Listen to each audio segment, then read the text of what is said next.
What's the latest on your fitness? Yeah, I'm all good. I've got me sort of 6.5 week scan tomorrow. So, yeah, we'll know more from that. But yeah, feeling really, really good. So the progression is good because it's a bit of a fiddly one, is that right?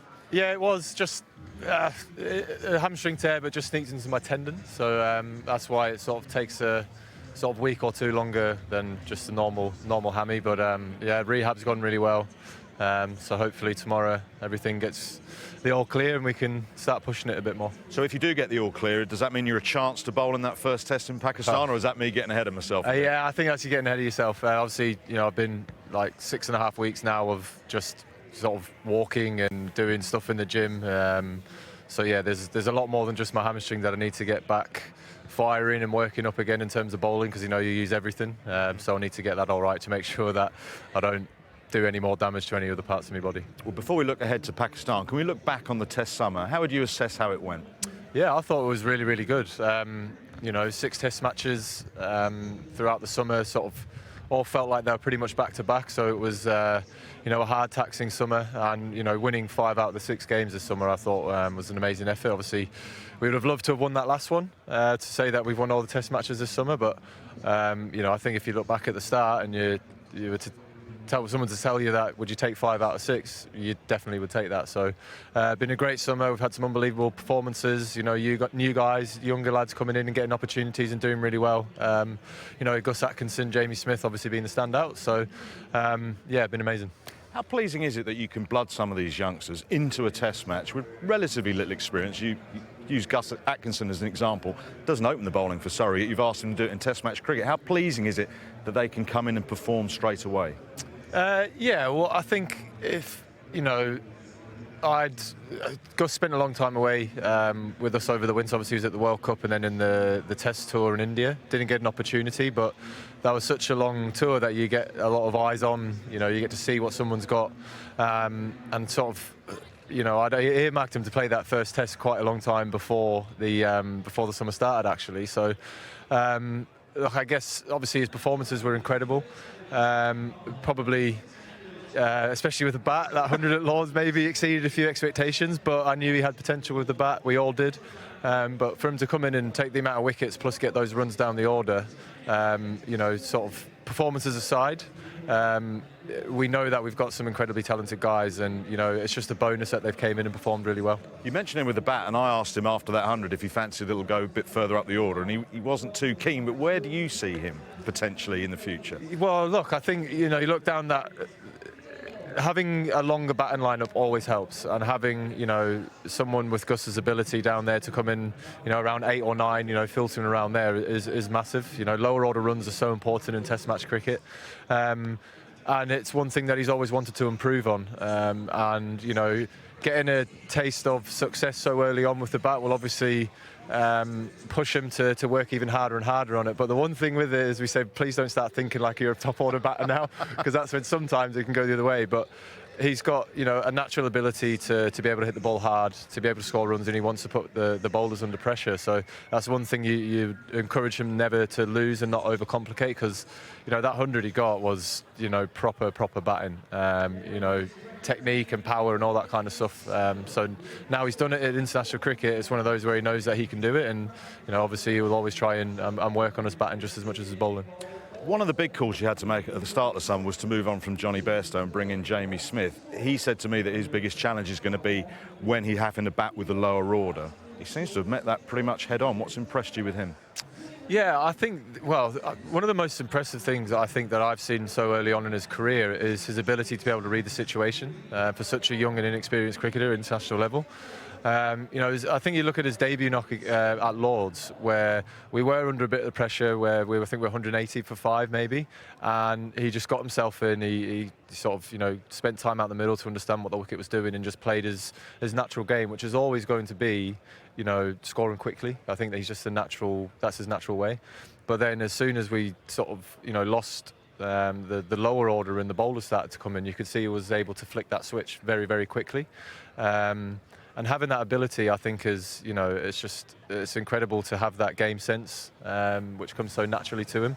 And he's done it a few times for us this summer, where he's gone from playing his normal way to then all of a sudden just putting the foot down, but being able to transfer that straight away, which is a very hard thing to do. It's one thing that although I've done it a few times, I always find it takes me a couple overs to change my rhythm of playing. Whereas with Jamie, I think it comes so naturally to him, and I think that's part of T20 cricket, one-day cricket, and the ability to be able to clear the ropes. And these days, no boundaries big enough for anyone, and they're certainly not for Jamie. I mean, grounds aren't big enough for him. We've seen him hit it out of Lords and out of Edgbaston. So, he's been an unbelievable start to his summer and his international career. And what about the spin options going forward? The progression of Shoaib Bashir, where do you see his progression? Well, I mean, I can just see him only getting better and better and better. He's got an unbelievable coach to work with in Jeetan Patel. They've got an unbelievable relationship.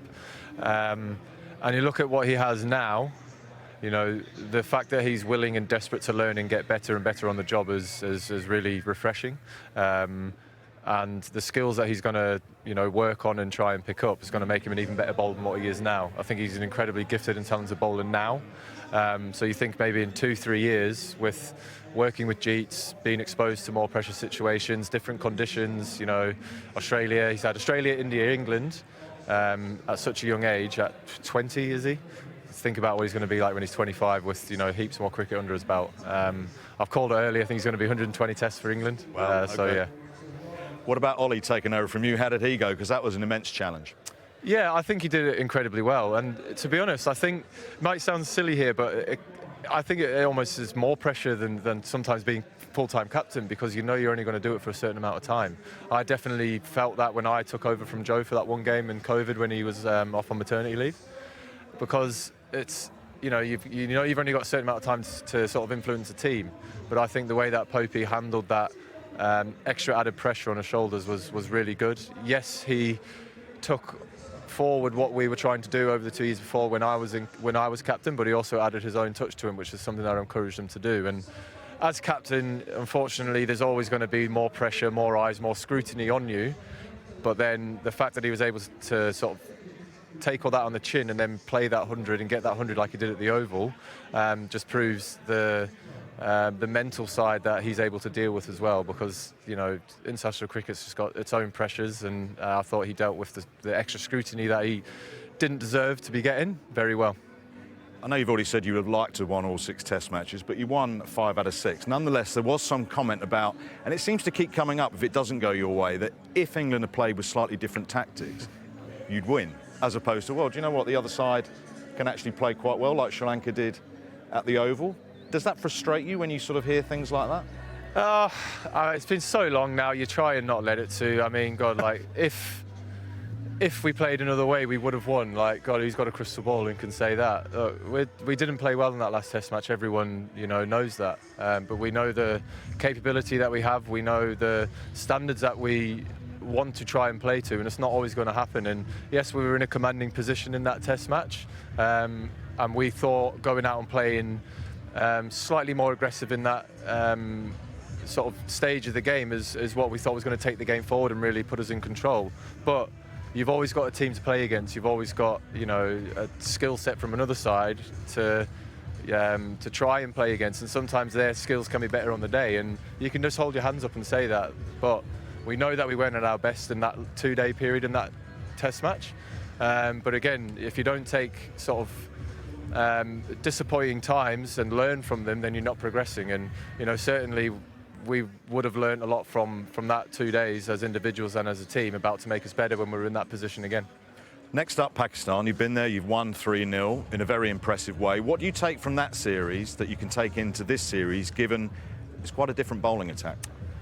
Yeah, well, I think we've got a few things to sort of bear in mind, and probably not until we get out there we'll have a real understanding of it, because I know that Shah Masood has been sort of asking for quicker, more lively wickets for their fast bowlers, and obviously last time we were there they were slow, dry and spun a bit. So we've got to go there with an open mind about what we're going to get. But I think out in Pakistan, where the wickets are generally going to be a bit flatter, what we did in Pakistan the first time is that we really pushed the game on, and we tried to make sure that we could try and force a result. Even if it didn't go our way, at least we were giving ourselves a chance of winning. I said before, I've even captained a game, I'm not in this job for draws. We've managed to have one draw, I think, because of rain, so at least I've lived by that. But again, we'll just have to see what we've got conditions-wise out there and go from there. Brendan will be with you for Pakistan, and then in the new year he's obviously taken over the white ball coach. I mean, I'm sure you're delighted for him. Is there any bit of concern that, hey, that's my man leaving with the test side? No, absolutely not. He asked me about that. I had to keep my mouth shut for a while because I knew a long time before it was going to be announced. But if you know, I'm a cricket fan. I'm a massive English cricket fan, and I want all the teams to be doing as well as each other. If there was any selfishness about me, I would have come at that angle, saying, "Nah, you need to be with us. There's going to be too much time away." But I think it's an amazing opportunity for the white ball team to experience what Baz has brought to the Test team. He's an incredible coach. He speaks with utter commitment and really believes in what he's saying and what he's trying to deliver, and he inspires you to go out and play in that way. So I'm really looking forward to the white ball team being able to have Brendan McCullum in the dressing room, and it's nice to have all three teams now sort of with the same messaging and the same sort of philosophies towards playing cricket, even though they're in different forms. So you think it'll bring a smile to the white ball faces? Oh, I think there's always smiles. We're playing international cricket, when I think people sometimes lose that when you get to the top. You sort of can forget that, but when you're 40, 45, retired, you'll always look back and go, geez, that was the best time of my life, that represented my country playing cricket for England. And that's one thing that I and Brendan always try and remind the lads who are in the dressing room, the Test team, that you got to go out there and enjoy this, lads, because it will be over in the click of a finger, and just make sure that you enjoy every single day that you're a part of it. What's your white ball ambitions going forward? Yeah, look, I mean, this white ball team's obviously gone in a new direction, especially with coming into this summer. We've seen some unbelievable talent come through. Just to point out one, Jake Bethel. I think he's going to be a superstar. I've played a lot of white ball cricket for England. I'm very happy and very content with what I've achieved in that form of the game.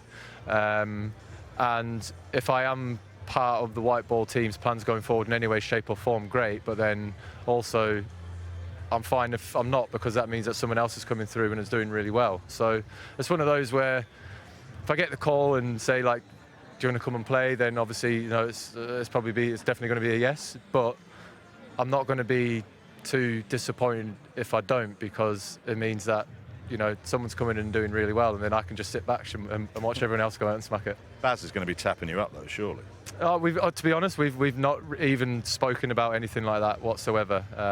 I think he's just letting me concentrate on what I need to concentrate on, especially with around the Test team, and then when those that time comes or that conversation comes, then we'll see. Appreciate your time. Good luck with the scan. Thanks, Wardy. Thank you very much.